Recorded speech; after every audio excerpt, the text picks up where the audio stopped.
You're listening to the Options Insider Radio Network. For more quality options programs, visit www.theoptionsinsider.com or search for Options Insider Radio Network in your podcast provider of choice. Listeners can also access all of our programming through our mobile app, available in iTunes and on Google Play. Don't forget to follow along with your favorite programs and submit your own questions for the hosts at twitter.com/options, facebook.com/theoptionsinsider, or via questions at theoptionsinsider.com. Welcome to Volatility Views, the premier program for volatility traders. Each week, we'll take a deep dive into the world of volatility with in-depth analysis, trading activity reviews, strategy breakdowns, cutting-edge education, and much more. We'll also bring you exclusive conversations with the traders, researchers, and asset managers who are reshaping the volatility landscape.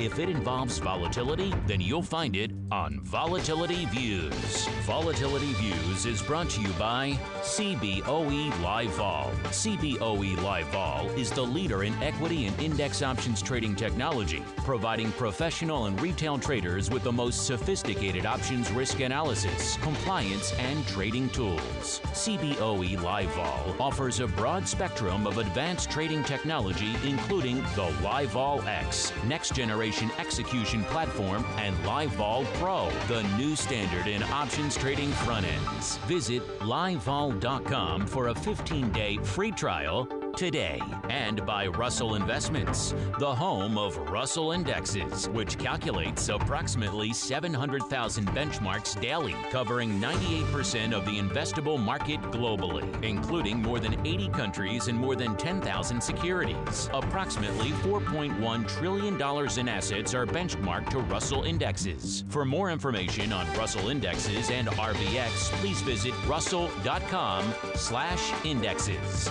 And now, it's time to take a deep dive into the world of volatility. It's time for Volatility Views. All right, everybody. That's very serious music. It means it's time, once again, for Volatility Views, the premier program for volatility traders. My name is Mark Longo from theoptionsinsider.com, as well as, of course, from the ever-exciting Options Insider Radio Network, a legion, a plethora of programs for you guys to choose from on the old network. And of course, the easiest place to find all of it is also a place where we put up a lot of great tech stuff for you too, a lot of great articles. That is theoptionsinsider.com. I've been plugging the site a lot lately because I realized a lot of our listeners come to us, while they're streaming on their mobile or getting us via the mobile app or other places. Maybe they don't think about going to the site, or maybe they just don't. They like the audio, which is fine. We like you audio listeners as well, but we do a lot of written stuff as well over there on the website. Check it out if you are so inclined. A lot of these activity breakdowns we do here. A lot of course, things related to VIX and volatility, like we talk about in this program quite a bit. Some education, analysis, headlines from the options market, all sorts of fun stuff, breaking news. It's pretty good stuff. And of course, you can mainline the audio there as well till your heart's content. So check it out. If you haven't been there in a while, check it out. It's got some good stuff over there. Of course, you can always find us via iTunes, TuneIn, Stitcher, all the usual platforms. I was thinking about the other day, I don't really mention, by the way, if you like us, and you're on one of those platforms like iTunes or something else, leave us a nice review. We like those. I don't solicit those like a lot of other shows tend to do. They're always out there hitting you up for reviews. We've been doing this for a long time, but we don't need a legion of reviews. But if you are so inclined, go for it. It's kind of nice to always see a little bit of love. And if you don't like it, hey, you can put that too. We'll allow it. We can take the heat either way. So yeah, if you're on iTunes, you want to throw us a nice 4 or 5 star, or if Andrew's on 3-star review, I understand. Head on over there and give us a review, or wherever your platform of choice is. Google Play, could be Stitcher, could be whatever you like to use, including our own mobile app available for iOS, Android, and the beloved Fire OS. And speaking of the aforementioned Rock Lobster, he is taking the hot seat on the old program today. It's been a couple of weeks since he's been on. Mr. Rock Lobster, welcome back to the old program, sir. Great. It is great to be here. I had a little bit of a hiccup, but I'm now back. It is great to be here. Great to be here. It's been so long he forgot how to do it, listeners. You see that thing in front of your face is called a microphone, and you talk into it, and then we hear you. It is quite funny. But anyway,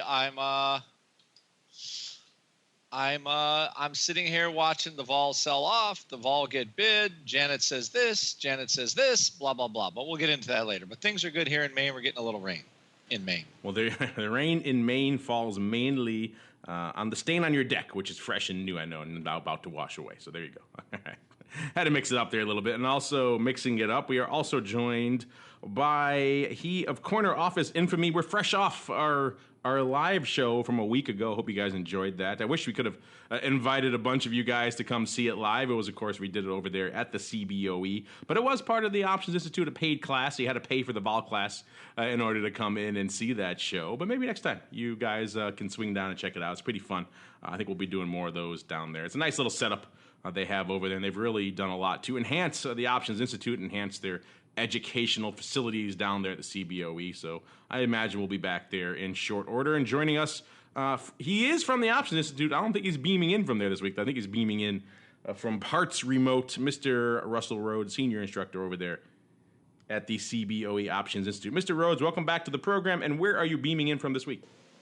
I'm doing my Rodney Dangerfield. I'm back to school this week. I'm starting my last semester of my PhD program, actually. So I'm in Tulsa, and I ran off to a quiet corner just as we were finishing going over our statistics homework to call up you guys and talk about volatility. Oh, back to school time for you too as well. Did you get your backpack and your pencils?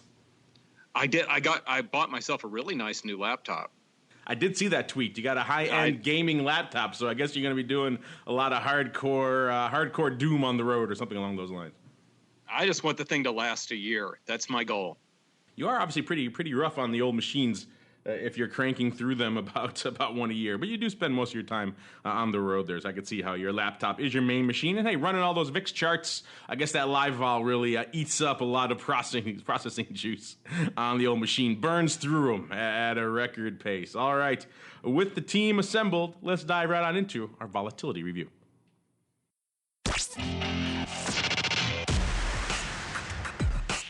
It's time to break down the latest developments in the volatility trading world. It's time for the Volatility Review.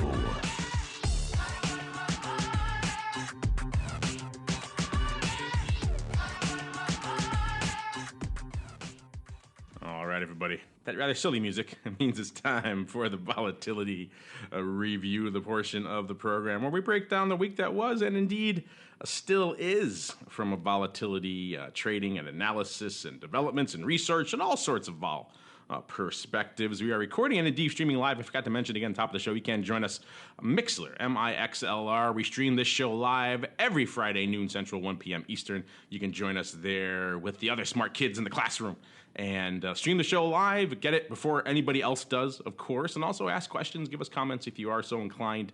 MIXLR, the way to get that, or search for us, Options Insider. Of course, you follow us on social media on the website. We always tweet out and Facebook out that link every week as well, so you can grab it there as well. Of course, I know a lot of you listen on demand after the fact, too. We love you guys, too.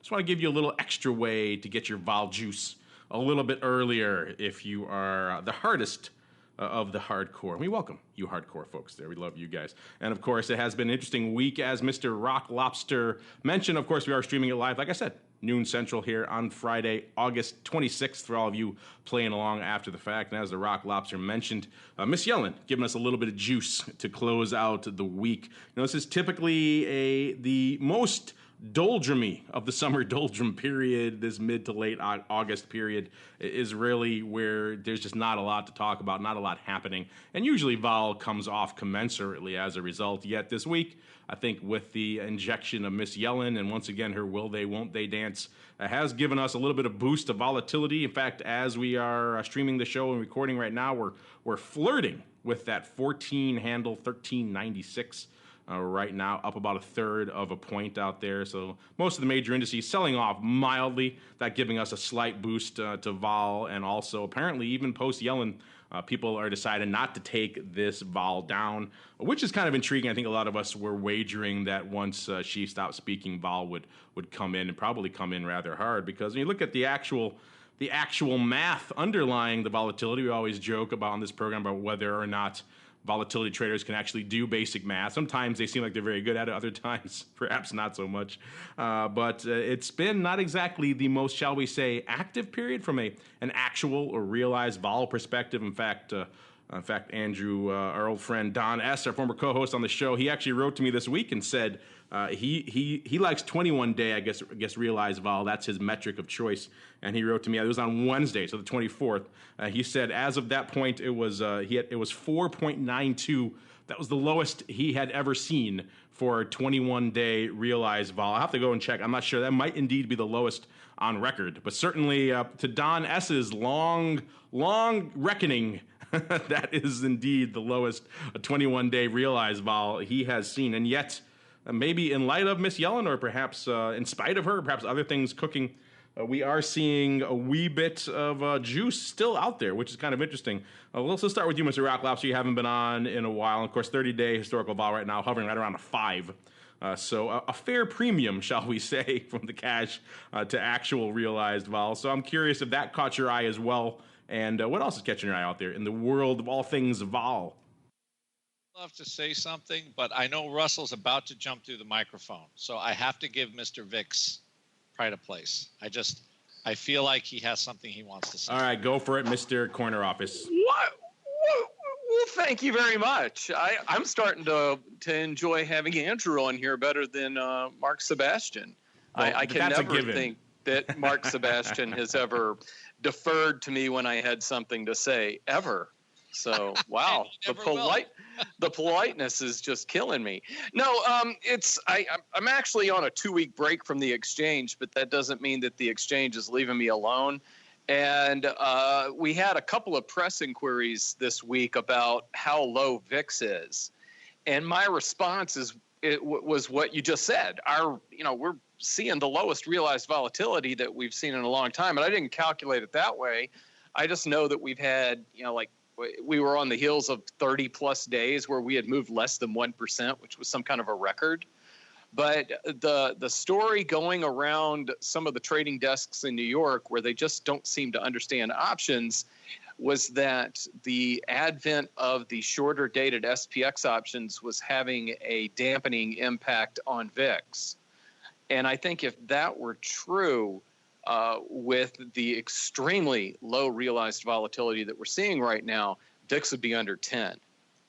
So I'm not buying that argument. I'm buying the argument that we're seeing low volatility in the market and it's being reflected in VIX, and let's move on to something that actually is a story instead of trying to make something up like that. So you're not buying what I'm not buying that selling. I'm not buying what those New Yorkers are selling. Those crazy New Yorkers. But there is indeed a market discrepancy between what the market is exhibiting and what we're pricing in here going forward, which is indeed, at the very least, intriguing, worthy of a nugget of discussion here, as you want to do on the old Volatility Views program. So I know he's chomping at the bits. I will, even though he's too diehard Mainer now, too polite to do it. I know he wants to get back in. So Mr. Rock Lobster, have at it, sir. Go forth and prosper. Well, I'm one is, yes, vol is. I'm trying to bid for puts in the VIX right now for next week, just because I think this rally is a bunch of dumb stuff. But I will probably pick up a couple way upside October calls, just in case. However, realized vol super low. I think VIX now with the addition of the weeklies has become a very interesting product, because you literally have, I mean, this week low VIX 1160, 1170. Why aren't we there now? I mean, it's another thing to think about. I'm looking at where vol at the term structure and the SPX, and you're starting to take a look at all that stuff, and it's still aiming a month out, which is like prior to October. Maybe they're bidding September up now because Yellen may or may not do something again. I cannot believe the continued may or may not do something that comes out of the Fed. And I think she's just developed the largest wet blanket ever to throw over the equity market in history, because nobody knows whether to sell it or to buy it, because instead of saying, here's our interest rate policy, everything looks pretty good. We're just going to go along and raise rates until this, until we hit this target, and then we'll see what happens. Instead, it's like every month the data, it's madness. So I think what that does is it's making VIX kind of, since the realized vol is so low, right? You're looking at 5-6%.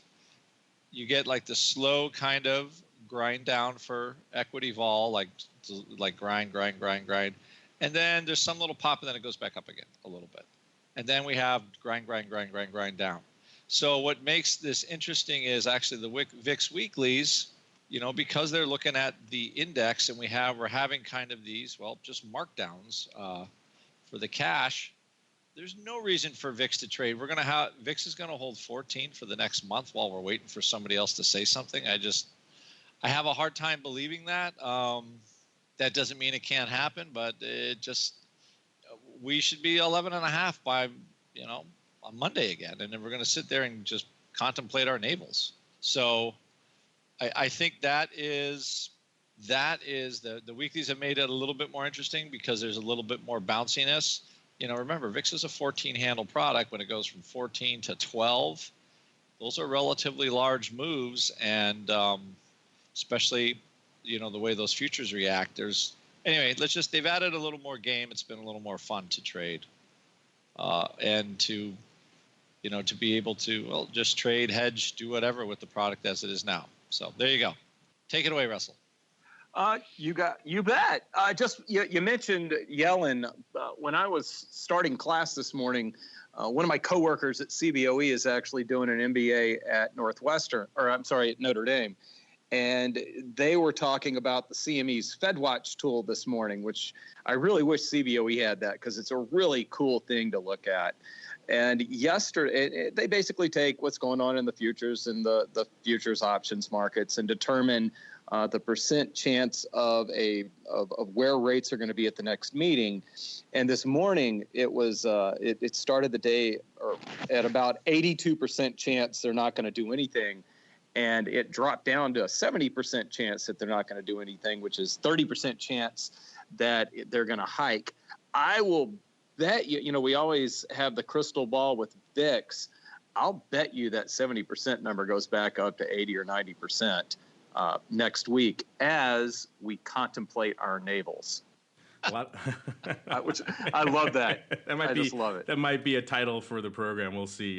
Mr. Rock Lobster, always good for a little nugget, a little headline here on the old show. Speaking of headlines, Russell, you were alluding to earlier a lot of press inquiries over there at SIBO about why is VIX so cheap. That does seem, again, to be the narrative. Everyone and their mother kind of putting out these write-ups all week long. I got one here from Bloomberg, but you can kind of pick your poison. Bloomberg here talking about their headline was actually buy volatility ahead of jam-packed policy month. At least according to, they were talking to Bank of America Merrill Lynch.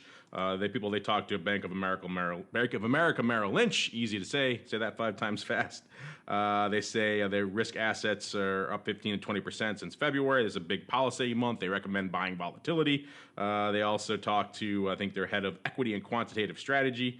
He says that seasonality of vol, something we talk about a lot here on the program, saying September typically the worst month for U.S. stocks, so another reason to expect a pullback, aka maybe you want to load up on some volatility. They also mentioned UBS, also warning people to come in for that old saw of the mean reversion in vol. They also point out you can't see an article about VIX is too cheap without the old long-term average of 15. They say about 15.34 here since 2013, so a little bit more recent frame of reference there. They compare that to the long-term average of about 19.75. We've debated those numbers legions of times on the program in the past. We won't do it again. But again, they point to that again being yet another sign that maybe you want to load up on some long vol products here. Of course, they do, to their credit.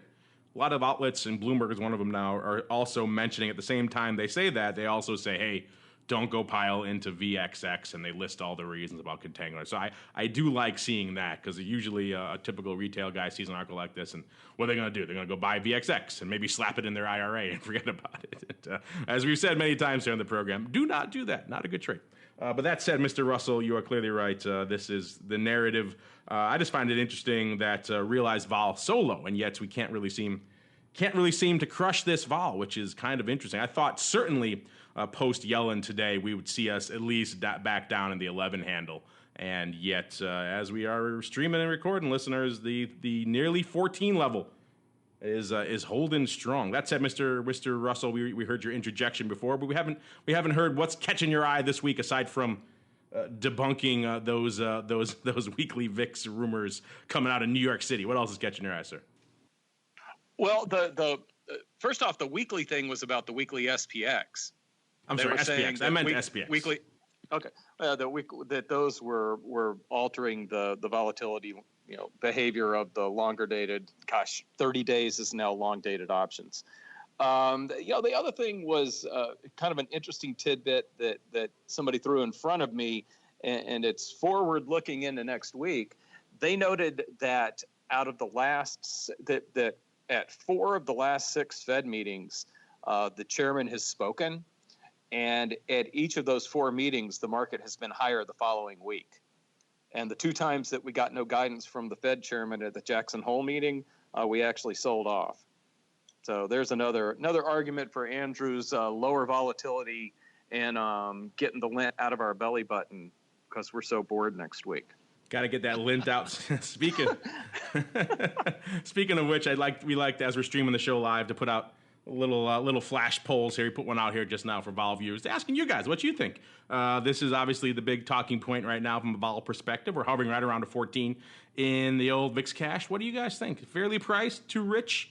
Too cheap? Let us know here as you guys fire off your votes. It's a short one. Only got till the end of the show, so if you're listening on demand, I'm sorry, but that's another incentive for you guys to come in and stream the show live along with us. Well, another thing we've been talking about a lot on the program, Andrew, you haven't had a chance to chat about this of late, but Russell and I have been debating this quite a bit of late, including from our live show last week at the CBOE, about just the, shall we say, extreme richness of the term structure out there in VIX Futures. In fact, people were writing in asking us about that on the show. They couldn't understand why. I think last week at one point we were looking at that structure. It was about a $5 premium.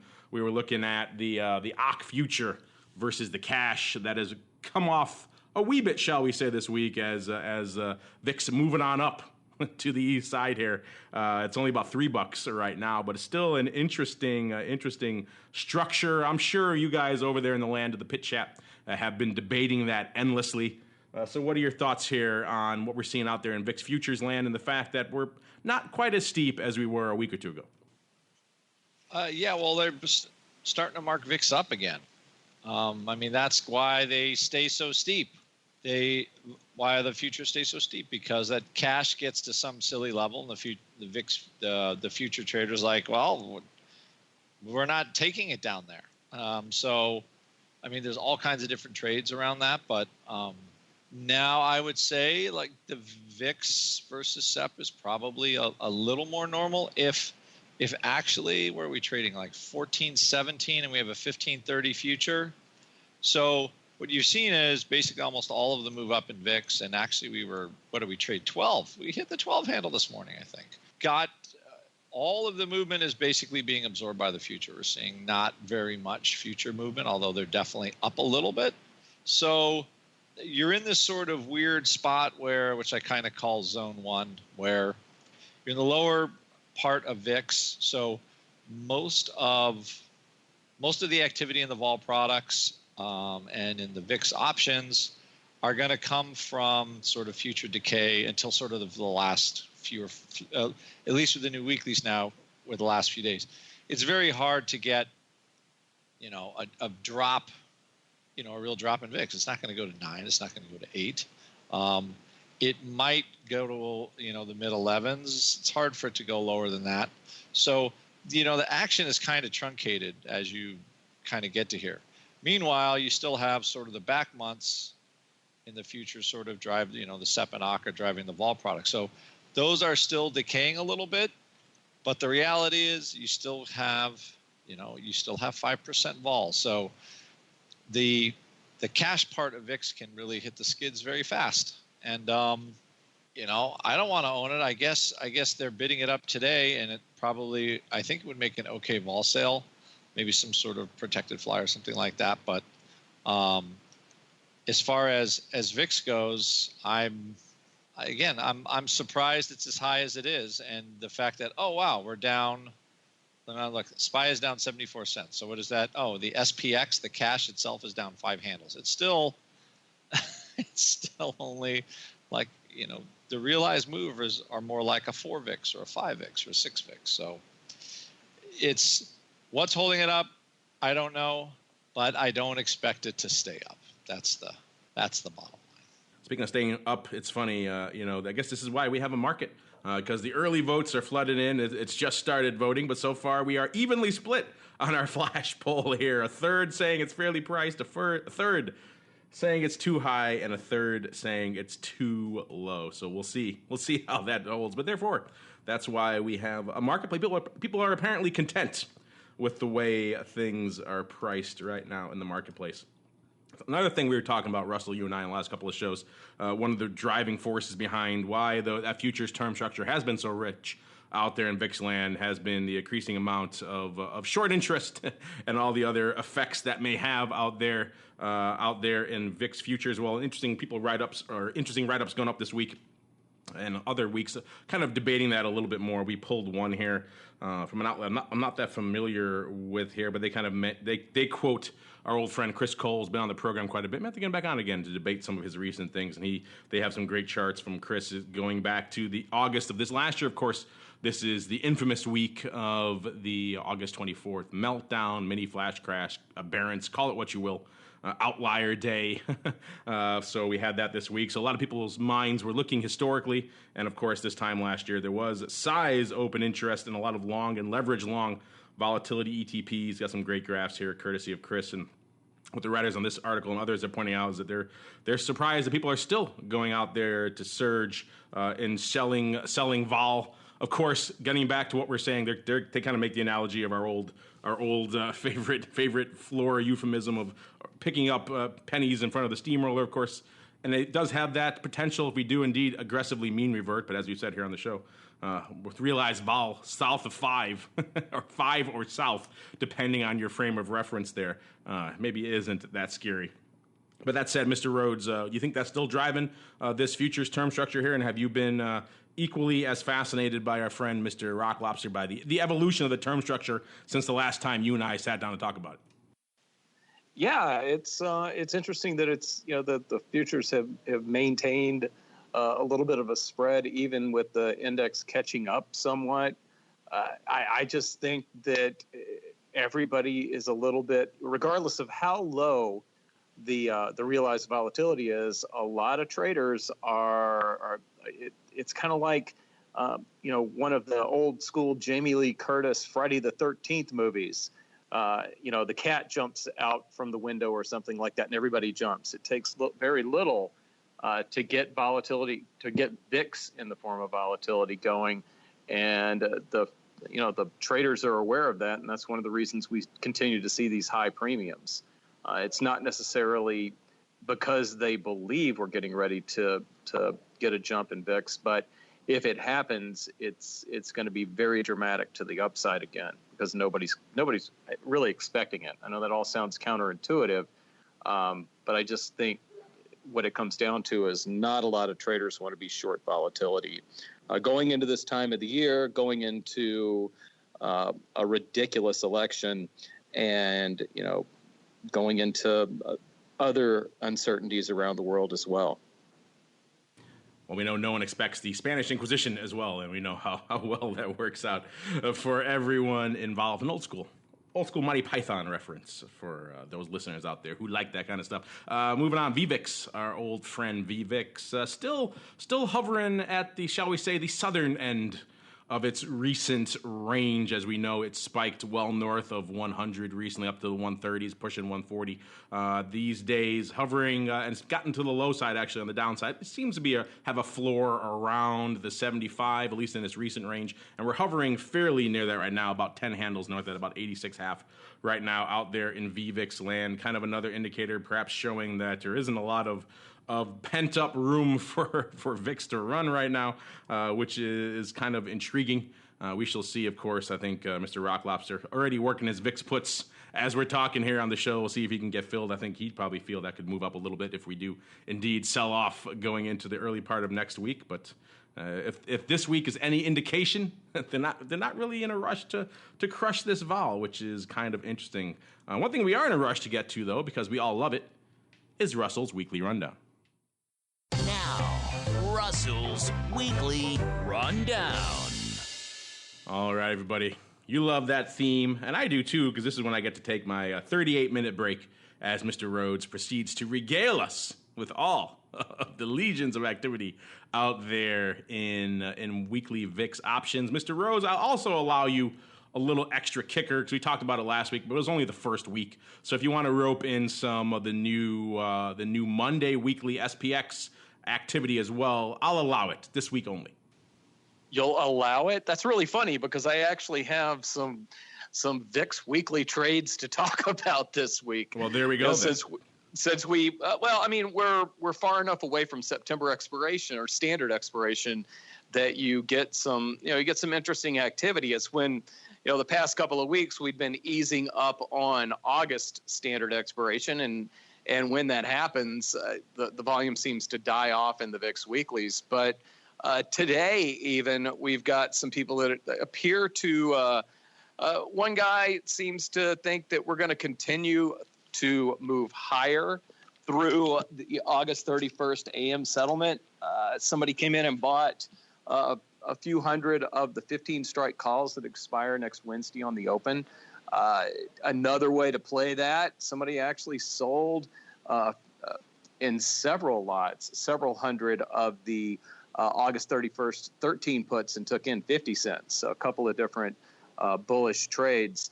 Andrew was saying that he was trying to possibly buy some of those puts. Well, somebody's willing to sell them to you if you want to go out there and take the other side of it. And then yesterday, there was one more trade that going out to the September 28th 13 calls. We actually had somebody sell 2,000 of the September 13 calls at September 28th, the weeklies, at 225. It seems like the last expiration of the month gets a little bit more love than the other weekly expirations. I don't know if that I've got to do a little digging on that, and maybe go down on the floor and see if the month-end SPX options are being traded against these, or what the thinking may be. And then one trade that I thought was pretty interesting, and I'm sure they're wishing that they had waited till today to do it, but somebody 3,700 times bought the September 28th 13 puts for 35 cents and then went down a point and sold the 12 puts for a dime. So they paid 25 cents. Last settlement in September, if we get 12 or below, that 25 cents turns into a 75-cent profit. So I thought that was a pretty interesting bearish trade as well. But like I said, I bet they wish they had waited till today to do it instead of doing it yesterday. So there actually were some things to talk about in the weekly space. It's been a little quiet as of late, but just some actual activities in those markets. So are you done taking your coffee break, and are you close by at the moment? Oh, I'm sorry. I was off. I was off gallivanting around the palatial studios. That's here. what I thought. I'll come back now. You were playing the Pokemon Go. Yes, I was playing in the maze that is the hallway of playing on your new gaming rig as you regale us with all things VIX options. But we talked last week on the program, you and I, Russell, about how there seem to be kind of once in a while these trends develop out there in the VIX options. Last week, it seems like the narrative was bullish risk reversals, which is, probably if you have that outlook, if you were bullish on vol last week, given the way things were setting up, perhaps not the worst. And those seem to have done all right, at least this week. As we know, VIX rallying a bit coming on. Last week we saw the Sep 2027 vertical going up versus the 13.5 puts. They did it for, I think, about a 15-cent credit last week. That's trading, depending on how your price is this week, somewhere around even to a nickel debit. So that held up, made a little money this week for them. Also, we saw the Sep 1621 vertical going up versus the 13 puts out. They did that for about a 49 cent debit. That's about 15 cents better now as well this week. So both of those are looking pretty good. Not so much in the thematic zone this week. The kind of paper was kind of all over the place and fairly light for the most part. It wasn't the most volume-heavy, volume-rich week in VIX land. Today, as we're recording this, we're about halfway through the show here, a little more. And ADV still smack dab around 600,000 contracts out there in VIX land, and as of right now, having done about 370,000 contracts or so. So it's like they're on pace to probably hit the ADV maybe a little bit more today. It doesn't look like today's going to be any sort of crazy cakes day out there. We did see some upside or near term, yeah, it's still upside call by. I'm so used to seeing people piling into the 30s that the 20s seem quite reasonable and indeed low to me. But the Sep 20s were where the action was today. Paper gobbling those up to the tune of about 20,000, lifting those for about 42 cents. Also saw a bit of a funky roll. Maybe a roll with a combo kicker. It looked like the Sep OC 20 vertical. Time spread going up about 10,000 times. When I first saw it, it was on a bit of a ratio, about 10,650, about 8,500. I think that seems to have evened out. Also of interest, we mentioned this before on the show. It's like they did it perhaps with a short combo kicker. In this case, it was the OC 17 combo, lifting offers on the puts, crushing the calls below the bid. So again, doing that about 4,000 times, perhaps trying to hedge out some of that those long deltas with a short combo or two. We're seeing more of this out there, which is kind of interesting. I know when I was out in the SPX, combos were kind of the trade du jour. You haven't traditionally seen a ton of them go up out there in by combo. Of course, I mean a synthetic long or short underlying position, listeners. And so in this case, in SPX case, you're doing it on the future. But still interesting. Maybe we're going to see more of that out here in VIX land as well. Thursday was an extremely light day out there in about nearly less than half of the ADV going up on Thursday, about 290,000 contracts. You saw a funky roll. Someone actually asked us about this, the pricing. It was Nov OC 17 put spread going up 33,000 times. Looks like the way this was printed, I haven't had a chance to go dig up, see if these prices are correct. Looks like they did it for actually a bit of a credit maybe. The 17 put out Nov a wee bit cheaper than the OC. Again, pointing to some of the funky prints you can get in VIX and also the funkiness of that term structure out there. I'll have to dig into those prices and see exactly what went on behind the scenes with that one. Maybe it was just a weird execution as well. But still a funky one doing that 33,000 times. Again, also seeing another combo trade. This time the OC 17 seems to be the combo strike du jour. Again, going up about 3,500 times. This time long, buying the call and looks like selling the put, doing that against the OC 21 calls 10,000 times versus 3,500 times on that combo. So a couple funky trades going up. Wednesday, probably one of the richer days of the week from a volume perspective. A little over 600,000 contracts going up. We talked about the other narrative we had last week, kind of the ongoing. If there's one ongoing narrative for the entirety of the year from a VIX options volume perspective, it is indeed the prevalence of that short 1x2. We saw another one of those going up in Nov on Wednesday to the tune of the Nov 1723 1x2 going up 17,550 times by 35,100 times. Again, Nov seems to be the new trade du jour out there in where the 1x2s are lining up best these days. People seem to be loving themselves some Nov.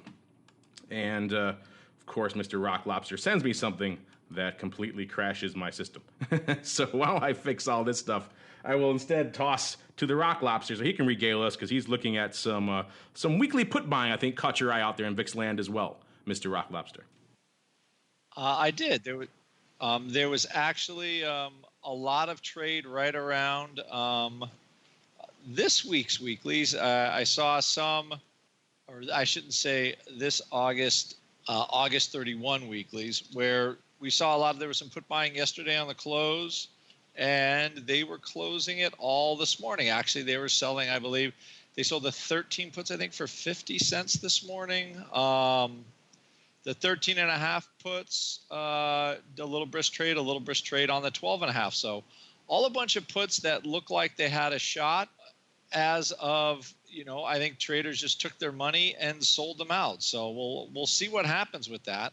But at least for right now, whatever the bid for cash, I don't know if it's a squeeze into the weekend, but it's literally it's still here. So from a weekly point of view, one thing about volatility, I think, especially this was kind of textbook by the trader in the 13 puts, but I think they paid 20 cents for them yesterday, and they sold them at 50 cents today. That volatility, as Russell well knows, volatility can move. So, if you're short vol, right, you get your vol move down. That's usually for vol, that's it. Stocks generally, they can keep moving down and down and down and down and down, or up and up and up and up and up.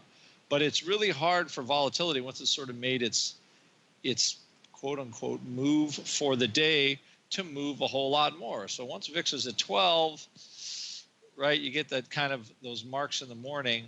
It's very difficult for the VIX as it's designed to go, let's see, 1230, I guess, was about the low.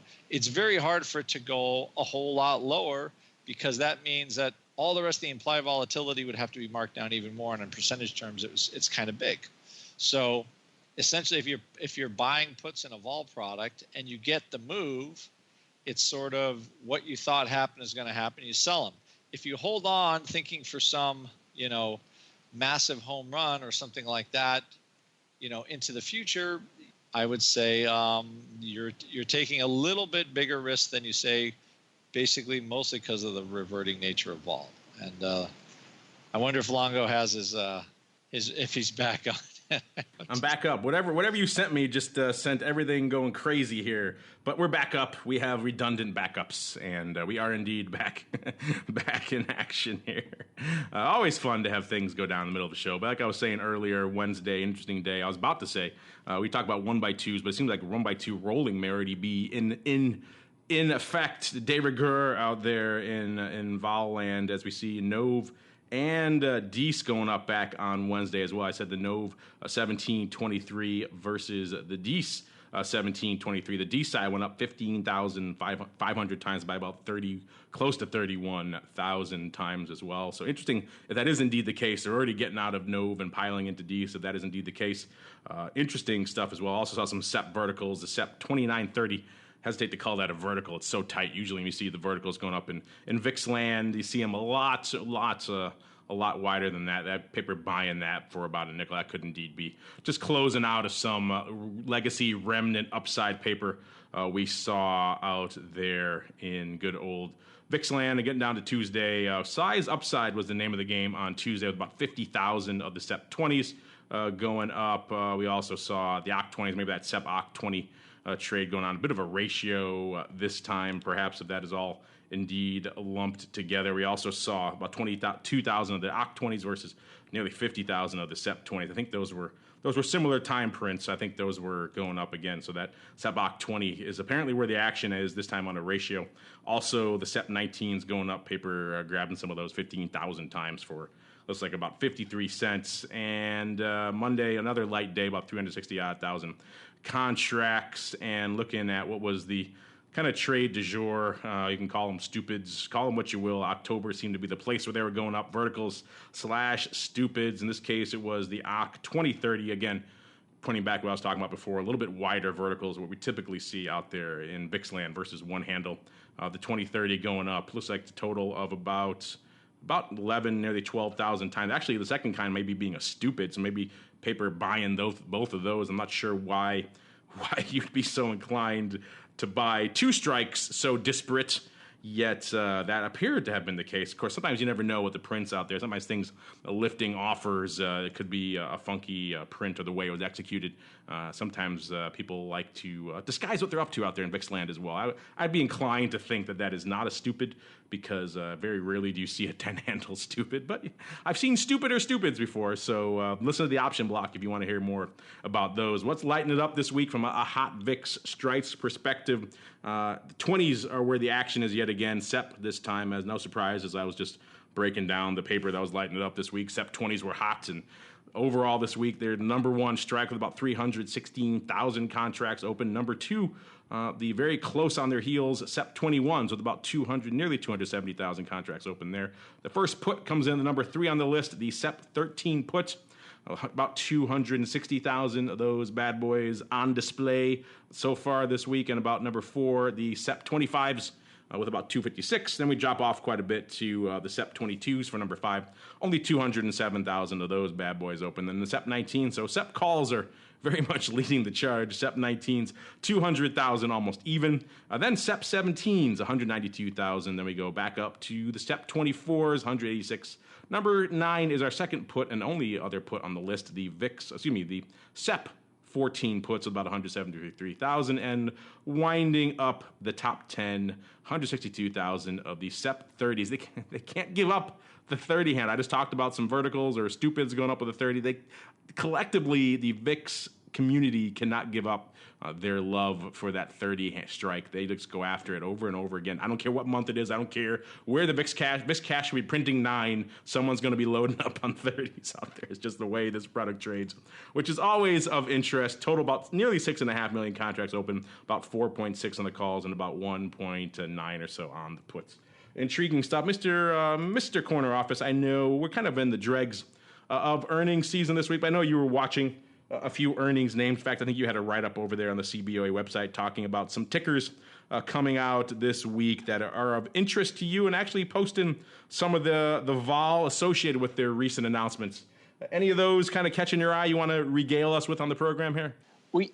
Next week is a kind of a quiet week as far as earnings goes, and I only focus in on the names that have weekly options available for trading, because I feel like those are the only ones you really should be trying to trade around earnings. And I'm doing a quick count here, 3, 6, 9, of the 8 stocks that have weeklies that report next week, 5 of them moved 12% or more higher or lower last quarter. So there are a lot of stocks that have experienced a lot of volatility in the past, like Abercrombie & Fitch reports before the open next Tuesday. In the last 3 years, it's moved up as much as 25% and down as much as about 17.5% in reaction to earnings. And on average, it moves around 10.5% or so. So that one, Sienna and Navistar, a couple of other ones that you don't think of Navistar very much as being a big mover, but last quarter it rallied almost 20% off our earnings. So we've got some. We do have some names. It's a small but mighty list, is the way I was thinking about it when I put that up. There are many jokes to go with there, but I shan't go with them. Instead, we shall move on to some other names that were exhibiting some vol this week, or perhaps maybe most illustrative of that earnings vol implosion. We were talking Hewlett-Packard on the option block earlier this week, and this one was a good case of someone loading up on some earnings calls for a home run and then ended up bunting out to first here. They bought 25,000 of the Sep 16 calls for a dime. This is back when Hewlett-Packard was trading about 14.5 or so. This was a day before earnings. Earnings comes out. The stock kind of whimpers and actually sells off. So now those Sep 16 calls that were all full of that good earnings juice, they're pretty much penny bid. So our friend did it about close to 25,000 times. So he was out about close to $250,000 when you factor in commissions and everything else along those lines. So a bit of a painful lesson in how that volatility premium around earnings can erode ever so quickly if you don't get the move that you want and or need. Really quickly, breaking down here, my screen's crashed, but I do have my live vol still running. We like to look at live vol, of course, for a lot of things on this program, including what's going on out there in the commodity land, particularly with commodity ETFs. And USO, I know, is a popular one with a lot of you guys out there, and USO hovering around the 11 handle these days. We talk a lot about OIV and OVX. OVX, of course, being the VIX of USO. It's hovering around a 36, 37 right now. That's well off. It's less than half of what it was hitting in the peak levels around 80 or so back in February. So vol of USO is in the toilet. Russell, you and I were kind of remarking last week. It was so remarkable to us, we actually took the live vol screen chart and put it up in the classroom for the listeners and the audience there to see just kind of how crazy steep the put skew is out there in USO. It still is, I think you could term it crazy steep. We kind of mentioned the one aberration last week that was on the call side, the Jan 2017 call wing, for whatever reason. Seems like someone came in there and loaded up on some USO there because that was extremely rich, but everything else, the calls were weak. Fast forward a week and the puts are still crazy rich. The calls have gotten a little bit more juice on them as we're seeing kind of USO kind of fluctuate around, and WTI, all these crude products kind of fluctuate around a little bit this week. If you're interested, of course, in commodity vol, come back at 3 p.m. for our TWIFO show where we go deep into all this stuff in a lot more flavor. We also pulled up the GLD graph via live vol last week, and looking at it again this week, it is yet another remarkable example of vol explosion across the board. Kind of symmetry on both sides, but vol pretty much to be found everywhere, to the upside and to the downside, which is always intriguing. That's one of the things I like about the commodity vol space. You're not always talking investment skew all the time. In fact, any given week it could change dramatically, which makes them a little bit more fun to talk about and also a little bit more fun to trade. I don't know, Mr. Rock Lobster or Mr. Rhodes, I'll toss it to either of you. Either of these two names, USO or GLD, catching your eye from a vol perspective this week? I'd like to say that USO was, but it seems like it has just it is just stuck. I don't know how else to describe it. It is stuck somewhere between 40 and 50, and we one of our favorite trades about 2 months ago was ratio put spreads buy one sell two in USO. They all have done pretty good. And since the vols died, you can't get enough of a credit really to make it worthwhile anymore. So we've just sort of let them all wither and die, and that's what we've got thus far. Yeah, it's interesting how the risk, even though we keep oscillating between what is, I guess, support and resistance now for oil, that the risk seems to continue to be one-sided with the put options being bid up relative to the call options.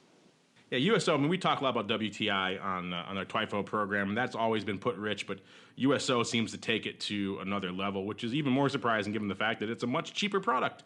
WTI in the mid-40 range right now, pushing 50. USO around 11. So you'd think just structurally puts would be less attractive than a much richer product, and yet we're seeing very, very aggressive love here for the old USO puts. If you want to check that out for yourself, Ken, Live Vol, great platform to look at all that stuff, including this. I love how they break out the skew in its own tab. So if you want to do a deep dive into skew, which clearly we do, that's the place to go. All right, speaking of places to go, it's time for us to keep on rolling into our final segment. It's time for the crystal ball. It's time to peer into the future and reveal what the volatility gods hold in store. It's time to look into the crystal ball. And last week, listeners, well, of course, this is, of course, the portion of the program where you guys, or actually not you guys, you guys get it in the volatility voicemail, which unfortunately we don't have time for this week because we've been talking about so many other great products here and things to talk about here in VIX land. But as you recall, this is the segment where we make our wild and sometimes fun and crazy predictions for what's coming down the pike from a vol perspective.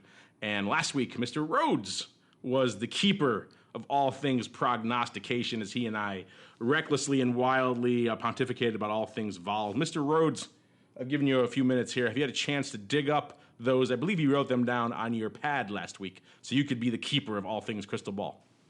I know, and I left the pad on my desk at work. But so much for the arbiter of the crystal ball. You had 1 week, and you already dropped it. I know Mark was 7.7. Yeah, Mark had a very impressive, the ghost of Mark had a very impressive 7.7, picking a very near-term low for the VIX product. Well, and actually, his kid was 7 pounds, 7 ounces. Oh, okay. So, but what's really funny is I talked to him. He wasn't aware of that, and I did talk to him yesterday when I was heading to Oklahoma. And he actually liked that prediction. He said, it's very possible that Yellen today could say something that pushes us under 10. So he was not upset with that one. So that counts against his score. I feel like you were closer to 12 and I was closer to 13. That's Yeah, like you have you always were 12 and a quarter, and I was 12.75 or something. You have like always been a wee bit higher than Right. me. You've been the vol buyer, so I think this is probably the week where that finally- works in your favor. Neither of us Yeah. picked the Yellen frenzy that is 14. That would have been perhaps a little bit histrionic, but that's where we are right now. So neither of us win from a pure perspective. And of course, from a Price is Right perspective, we're doing good because neither of us went over. But that said, I think you were a wee bit closer in the net movement perspective, Mr. Greasy Meatball. Roughly half of where VIX is currently printing, so he's not even close to the conversation. So, Russell, you get the pride of place of choosing whether you'd like to go first or maybe pick someone else to go first. I'll let you have that duty. You know, I want to go first just because I haven't won in so long. I think going first is kind of an advantage. People always get mad when they have to go first. I think kind of going first is kind of fun. No, I'm gonna say that we drift a little lower, but not too much. The one thing, just so you know, everybody's playing with the same information. Remember, next Friday is the Friday before Labor Day. Remember? That's true. So And crush ahoy. So I'm gonna say about 1190 because and part of that's going to be the three. If it weren't for that, I'd say more like 1230. But I'm gonna put 40 cents lower or so just based on the pre-holiday weekend. Got to have that Monday squeeze. So you said 1190, is that what you said? Yep. 1190. All right. And Mr. Rock Lobster, you haven't been on in a while. I'll give you pride of second place. So what are you feeling for next week, sir? I'm just like the 11. The 11 handle has been tough. I'm going to go 1210. 1210. Interesting. So going a little bit higher. This is why it's so challenging to go last, because you get kind of pigeonholed around these other votes. But I'm definitely feeling lower as well. I was thinking a little bit around the 12 level, but Mr. Rock Lobster already landing there. So I will be the low rep on the totem pole this week. I will go 11.5, and I think we're going to have Crush a Palooza. I can just hear the ghost of Don whispering in my ear, the voice of Don saying 4.92 realized vol. Just it's hard to get past that. All other things being equal, basic math should rule the day. Sometimes it doesn't, but hopefully calmer, rational heads will prevail next week, and I will come in screaming to a victory. Yet again, I've been winning quite a few lately, so we'll see if Mr. Rhodes, he broke my streak this week. We'll see if he can continue to have his good fortune next week. Unfortunately, listeners, that music means we're up against it yet again. What an epic sojourn it has been through the world of volatility.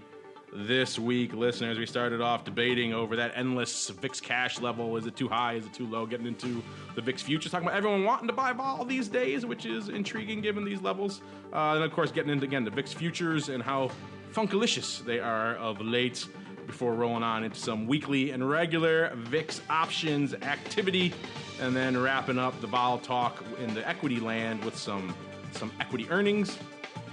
And that wasn't enough. We hit on some commodities for you, in particular gold and crude, and then wrapping it up with some crazy prognostications for the future. Always a fun time. But before we go, let's check back in one last time with my cohorts, my partners in crime on the old program. We'll start with you, Rock Lobster Ahoy. What's cooking in the land of the pit this week? Tomorrow, weekly option trading class at Option Pit. Go to optionpit.com/events, and it will be there. There you go. So everybody in the Mixler, you get your chance to do it live and go in tomorrow, optionpit.com, register for that event. All of you after the fact, check out the archive. They'll put it up there for you. I think it's still pretty interesting. That stuff doesn't change that much in 2 days or so, so you can still have at it then after the fact. And Mr. Rhodes, I know you're off there in the volatility mecca, that is Oklahoma. But what's cooking in the land of all things SIBO as well as all things live vol? I know they've been cooking up a lot of cool stuff. We'll have to bring them on the show again one of these days so we can get an update on all the cool features they're adding to the platform there. Well, I'll be talking to those guys early next week because I got a few things I got to talk to them about, and I'll be able to report better on that this time next week. The most important thing we've got coming up is you joined us for our first focus class. Our second one is Friday, September 16th, and it's going to be on income generation. And there will be a little bit of VIX involved in that one as well, but just using the option market to bring in income since bonds don't pay anything right now. There you go, listeners. Check it out over there, the Options Institute, if you are so inclined. Surprise, surprise, an Options Institute class that somehow touches on VIX. I never would have guessed it. Let's check it out over there if you are so inclined. Classes ahoy this week, whether Option Pit, the Options Institute, and of course our friends over there at Live Vol. I feel like all the stuff we talk about here, skew, realized vol, implied vol, historic, all that kind of stuff we talk about. We pull it all up live on the fly, except when the Rock Lobster crashes my platform via Live Vol. So it's always good stuff. Check it out, livevol.com, to learn more. And we'll see you next week for more Volatility Views.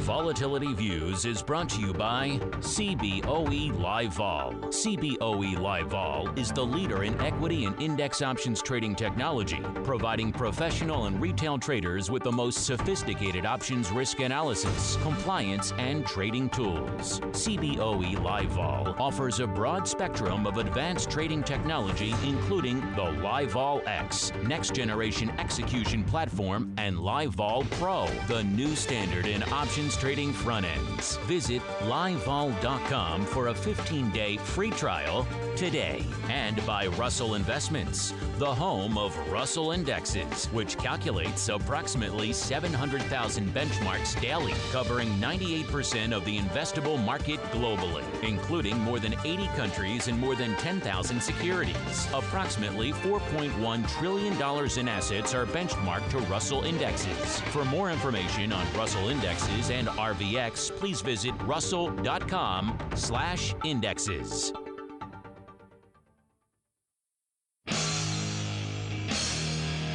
The preceding program was a production of the Options Insider Radio Network. For more quality options programs, visit www.theoptionsinsider.com or search for Options Insider Radio Network in your podcast provider of choice. Listeners can also access all of our programming through our mobile app, available in iTunes and on Google Play. Don't forget to follow along with your favorite programs and submit your own questions for the hosts at twitter.com/options, facebook.com/The Options Insider, or via questions at theoptionsinsider.com.